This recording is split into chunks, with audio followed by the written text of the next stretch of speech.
ध्यायतो विषयान पुंसास संगस तेषुपजायते। यदि तुम विषय चिंतन न करो तो किसी विषय में सुख नहीं है।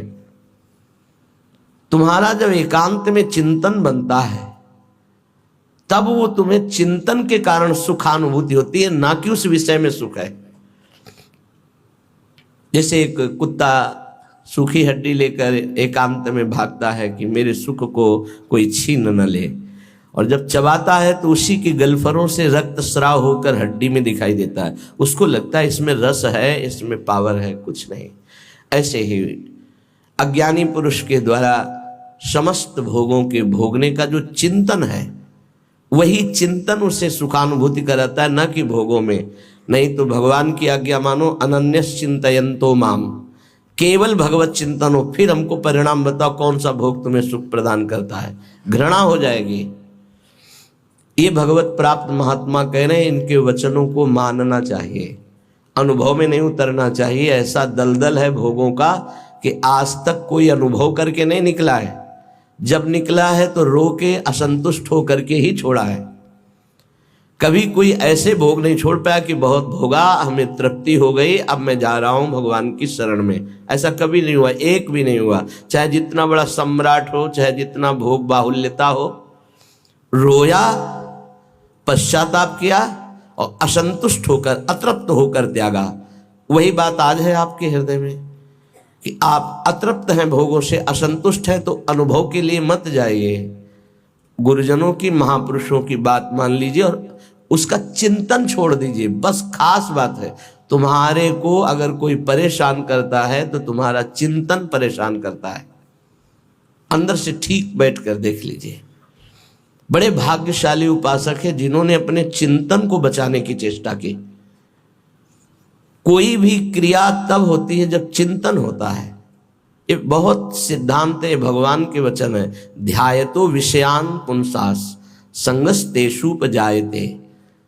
जब हम किसी विषय का ध्यान करते हैं, चिंतन करते हैं, मनन करते हैं, तो हमारे अंदर उसके भोगने की इच्छा प्रकट होती है। चाहे वो कोई खान पान की वस्तु हो, पहनने ओढ़ने की वस्तु, ये सब भोग के अंतर्गत आते हैं। सर्वेंद्रियार्थाः, समस्त इंद्रियों के अर्थ भोग अलग अलग है। श्रवणेन्द्री, घ्राणेन्द्री, नेत्रेन्द्री, त्वगेन्द्री, वाकेन्द्री, हस्तेन्द्री, पादेन्द्री, जनेन्द्री, गुदाएन्द्री, ये सब इंद्रियां हैं।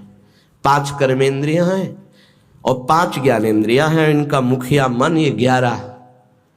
इनका काम ही है जगत के भोगों में चिंतन लगाना। बहुत सूक्ष्म विषय प्रार्थना है, ये संतों के अनुभूत विषय है। चिंतन किसी विषय का ना हो और फिर कोई भोग भोगो, बिल्कुल 100 में 100% आपको सुख नहीं मिलेगा। और ऐसे महापुरुषों का जो चिंतन भगवान में स्थित है, प्रियालाल में स्थित है, उनके लिए कहा गया वो विषयान ग्रहणंत मुंचंत, वह कोई फर्क नहीं पड़ता। विषय सेवन में, पाप कृत्य में, पुण्य कृत्य में अंतर से देखा जाता है कि उसको बराबर 5 व्यक्ति बराबर वही क्रिया कर रहे हैं, चाहे वो पाप की हो या पुण्य की हो, लेकिन पांचों का फल अलग अलग हो सकता है। एक का राग नहीं है, बिल्कुल केवल क्रिया है, बिल्कुल राग नहीं है, बिल्कुल नहीं बंधेगा, उसका हर कर्म अकर्म हो जाएगा। एक है बहुत कम राग है, उसको बहुत कम फंसाओ उसको होगा। एक है संपूर्ण राग चित्त में है, उसको पूरी आसक्ति उसकी दुर्गति करा देगी। अंतर से तुम कितना चिंतन करके उस भोग को स्वीकार किए हो, बस खास बातें हैं।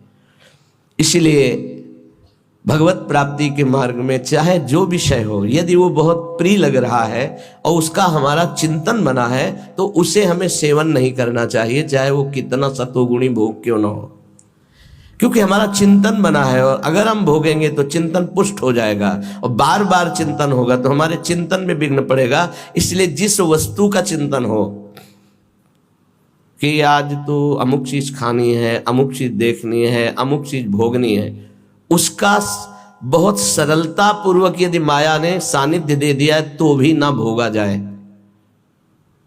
ये बहुत अंदर से अध्यात्म पुष्टि की बात है, इसे समझ लो। श्रीपाद कह रहे विषम, पहली बात यह है कि तुम हर्षित होकर जे ही भोग में जाओगे तो परिणामता तुम्हें शोक मिलेगा, क्योंकि द्वंद्व है ये विषम है। हरिवंश महाप्रभु इसी संसार पर विजय प्राप्त करने के लिए प्रेम की बात कही है। अगर इस संसार को जीतना है तो एकमात्र भगवत प्रेम है, दूसरा कुछ नहीं, दूसरी किसी की सामर्थ्य नहीं है। प्रेम में बहुत प्रबल, शुभ अशुभ दुर्ग विध्वंस बल तब जयति जयति जग उच्चरे। सेवक जी महाराज कह रहे हैं जीत विषम संसार कीर्ति जग विस्तर है। जीत विषम संसार कौन? जय जय श्री हरिवंश नाम गुण गाय है, जो नाम जप कर रहे हैं, लीला गायन कर रहे हैं। विषम निरय वदभात सर्वेन्द्रियार्थाः, इंद्रियों के जितने भी भोग हैं ये सब नरक प्रदान करने वाले हैं, इनमें किंचन मात्र सुख नहीं है। श्री कृष्णचंद्र जी ने गीता जी में कहा दुख योनयः, अर्थात केवल ये दुख प्रकट करते हैं। पक्की बात है, सच्ची बात है। अज्ञान के कारण आपको ऐसा लगता है कि इंद्रियों के भोग भोग कर मैं सुखी हो रहा हूं, लेकिन सत्य विषय यह है कि जब उनको भोगो तो अंदर से आता है कि जो मैं चिंतन में सुख प्राप्त कर रहा था वो तो है ही नहीं। बड़े बड़े भोगियों को घृणा होने लगती है, पर वो घृणा दूसरी तरह की होती है, वैराग्य नहीं होता। उस शरीर से नहीं, दूसरे शरीर में, उस शरीर से नहीं, तीसरे शरीर में, ऐसे वो भटकता है। और जो विवेकी होता है वो संपूर्ण भोगों से नरकवत अपना पिंड छुड़ा लेता है। इन भोगों के भोगने में तुम्हारा चिंतन प्रधान है और कुछ नहीं। सर्वेंद्रियार्था, समस्त इंद्रियों के अर्थ, उनके भोगने का चिंतन और भोग क्रिया ये नरक प्रदान करती है। नरक स्पष्ट। सर्वे भोगा भवंति प्रबल गरल, क्योंकि जितने भी भोग हैं ये प्रबल विष है। प्रबल विष, प्रबल विष का मतलब होता है तत्काल असर करने वाला। एक मीठा विष होता है, महीनों में असर करता है, लेकिन भोग तत्काल पागल बना देने वाला है।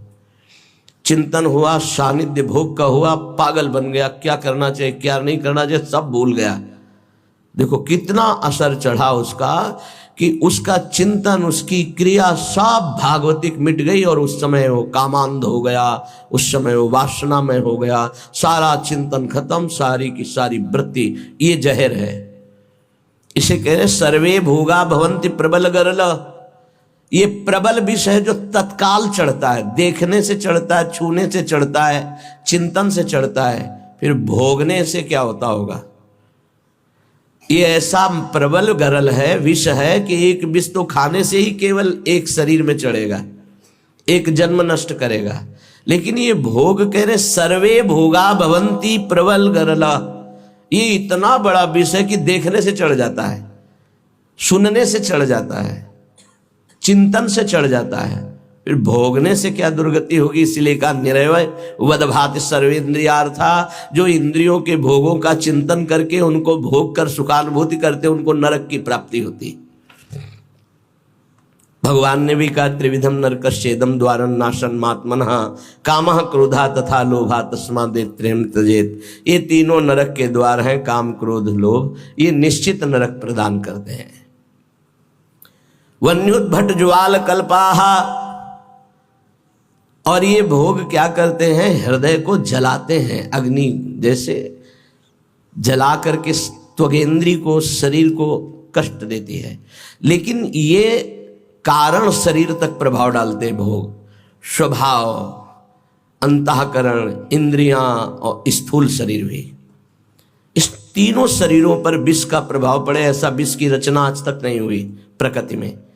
प्राकृतिक विष केवल स्थूल शरीर पर प्रभाव डालता है, इस पर। लेकिन ये सर्वे भोगा भवंति प्रबल गरला, ये स्थूल शरीर पर भी प्रभाव डालते हैं, सूक्ष्म शरीर को बसीभूत कर लेते हैं और स्वभाव को बिगाड़ देते हैं। देहाभिमानी पुरुष जब इंद्रियों के द्वारा विषयों का चिंतन करके भोग करता है तो उसके तीनों शरीर बर्बाद हो जाते हैं, तीनों शरीर उसके गंदे हो जाते हैं। ये इसीलिए जो विज्ञजन है वो कह रहे हैं कि इससे बड़ा कोई जहर ही नहीं है। सर्वे भोगा भवंति प्रबल गरला वन्युत भट ज्वाल कल्पाहा। हृदय जलाता है, भोगने पर भी जलन, भोगने के बाद भी पश्चाताप की जलन, पश्चाताप की जलन। और वो पश्चाताप टिकाऊ नहीं होता है। 1 घंटे 2 घंटे जलन हुई, तीसरे घंटे फिर उसी भोग की चिंतन वृत्ति, फिर वही भोग की क्रिया। बड़ी दुर्गति है संसारिक जीव की, बड़ी दुर्गति। ऊपर से चिकना चुपड़ा शांत नजर आ रहा है, अंदर देखो इसमें लिखा है वन्युत भट ज्वाल कल्पाहा, कामाग्नि क्रोधाग्नि लोभाग्नि, उससे जल रहा है वो। कीट प्रायाः समस्त प्रवर सुरगणाः सिद्ध्यश्चेन्द्र जाल। कह रहे कि बड़े महापुरुष हैं, इसलिए कह रहे हैं कि इन कीड़ों में और देवताओं में कोई फर्क नहीं है। क्यों? प्रारब्धानुसार कीड़ा भी अपने भोग को भोग रहा है, देवता भी भोग को भोग रहे हैं। देवता कोई नवीन कर्म करके भजन थोड़ी कर रहे हैं, अपने पूर्व पुण्यों को भोग रहे हैं। तो कीट प्रायः समस्त प्रवर सुरगणाः, इस प्रवर माने होता श्रेष्ठ, श्रेष्ठ जो देवता लोग हैं हमारी दृष्टि में कीड़े से ज्यादा नहीं है। क्यों? क्योंकि जैसे कीड़ा अपना प्रारब्ध भोग रहा है, ऐसे देवता अपने प्रारब्ध भोग रहे हैं। शुभ कुछ नहीं है उनके पास, नवीन कर्म नहीं, जितना रुपया जमा उसका भोग कर रहे हैं। जैसे बढ़िया होटल है, हर व्यवस्था है, आपका पेमेंट है तो आप भोगिए हर भोग। जिस दिन पेमेंट खत्म हुआ धक्का मार के बाहर कर दिए जाओगे। ऐसे ही स्वर्ग से धक्का मार के गिरा दिया जाता है। उसके गले में एक माला पड़ी होती है, वो माला नित्य नवीन सुगंधित रहती है जब तक उसको स्वर्ग में रहना है। और जहां माला कुम्हलाई तो पता चला कि पुण्य नष्ट हो गए। अब उसको भारी वियोग, उसका विमान छिन जाएगा, उसका महल छिन जाएगा, उसको अप्सरा जो मिली थी वो सब भोग सामग्री एक क्षण में हटा के, देव शरीर से हटा के भ्रष्ट कर दिया गया। फिर मृत्यु लोक में क्या बनेगा कि कीड़ा पतंगा क्या बनेगा वो भगवान जाने। इसीलिए कह रहे मेरी दृष्टि में कीड़े से और देवता से समानता जब करते हैं तो बराबर नजर आता है। वो अपने प्रारब्ध का भोग भोग रहा है, अपने प्रारब्ध का। तो बोले मनुष्य का उदाहरण कि मनुष्य श्रेष्ठ है देवताओं से। क्यों? क्योंकि वो राधा राधा कृष्ण कृष्ण जप करके वो भगवत प्राप्ति कर सकता है, देवता नहीं कर सकते। कीट प्रायाः समस्त प्रवर सुरगणाः सिद्ध्यश्चेन्द्र जाल। अब कह रहे ये जो अष्ट सिद्धियां और भी 28 सिद्धियां और भी अन्य छोटी सिद्धियां, बोले ये इंद्रजाल है, कोई भगवदानंद नहीं है। इंद्रजाल माने होता है जो है नहीं पर दिखाया जा रहा है, माया का, जादू का एक नया तमाशा। सिद्धियां क्या है? माया का एक नया तमाशा। अगर उनको और क्या तमाशा, यही है अभी यहां है और इसी समय कहीं और है। जब दोनों अरे बड़े तो सिद्ध पुरुष हैं, अभी तो यहां हमारे सामने, तो बोले ठीक इसी समय हमारे पास भी थे, बोले बड़े सिद्ध पुरुष हैं। ये क्या है? कोई खास बात थोड़ी है। अष्ट सिद्धियां सिद्ध्यश्चेन्द्र जाल, ये इंद्रजाल माया जादू का तमाशा है। यह है प्रेम की प्राप्ति के लिए जो हमें विकलता चाहिए वो यहां कहीं नहीं टिकना। प्रायः संस्वाद्य वृंदावन रसिक रसम माद्यते मेद्य हृदयम। जिनको वृंदावन प्रेम रस की प्राप्ति की चाह है वो इतने में किसी में भी न टिके, किसी को भी स्वीकार न करे, नहीं प्रेम रस नहीं मिलेगा। इसीलिए आप देखें हमारे वृंदावन ब्रज धाम या कहीं भी जो भगवत प्रेमी सिद्ध महापुरुष है, आपको कोई जादू तमाशा कोई ऐसी बात नहीं मिलेगी। सीधे सरल स्वभाव, नमन कुटिलाई। तो यहाँ की सिद्धि क्या है? यहाँ के सिद्धों को क्या प्राप्त होता है? रुदु सुस्वरम राजन कृष्ण दर्शन लालसा। पर रोना यहाँ की सिद्धि है। जिस पर तुम हो रीझते क्या देते यदुवीर, रोना सिसकना तड़पना आहों की जागीर। ये यहाँ के सिद्धों की परिपाटी है। एकांत में बैठे हुए चिल्ला चिल्ला के रो रहे प्रभु से, हा कृष्ण, हा कमल लोचन, हा प्रियाजू, हा स्वामिनी। ये यहाँ की सिद्धि है। तो ये किसको मिलती है? बोले जो मोक्ष को कड़ुआ मान करके, जो समस्त इंद्रियों के भोगों को नरक मान करके, जो समस्त भोगों को महाविष जान करके, क्योंकि ये जलाने वाले हैं, और समस्त देवताओं को भी कीड़े से भी ज्यादा भाव न रखना। कीड़ा अपना प्रारब्ध भोग रहा है, वो अपना प्रारब्ध भोग रहा है। और इंद्रियां हैं तो जादू का तमाशा है। गोस्वामी तुलसीदास जी ने भी लिखा है, रिद्धि सिद्धि पेरे बहु भाई, बुद्धि लोभ दिखावे आई, होए बुद्धि जो परम सयानी, तिन तन चितई ना नहित जानी। ये हमारा अमंगल कर देंगी, भगवत प्राप्ति नहीं होने देगी। इसलिए भगवत प्रेमी महात्मा कभी किसी सिद्धि को स्वीकार नहीं करता, इसीलिए बहुत सरल होते। अब फिर उनमें कोई चमत्कार नहीं दिखाई देता। क्या चमत्कार? बाहरी, क्योंकि वो इंद्रजाल स्वीकार नहीं किए। उनका चमत्कार होता है, उनके समीप एक बार जो आ गया और उन पर भाव कर लिया तो उसका जीवन परिवर्तित हो गया, वो भक्त बन गया, भगवान का नाम जापक बन गया, अच्छे आचरण वाला बन गया, मनुष्य जीवन का उसको लाभ मिल गया। ये चमत्कार होता है। तो श्रीपाद कह रहे हैं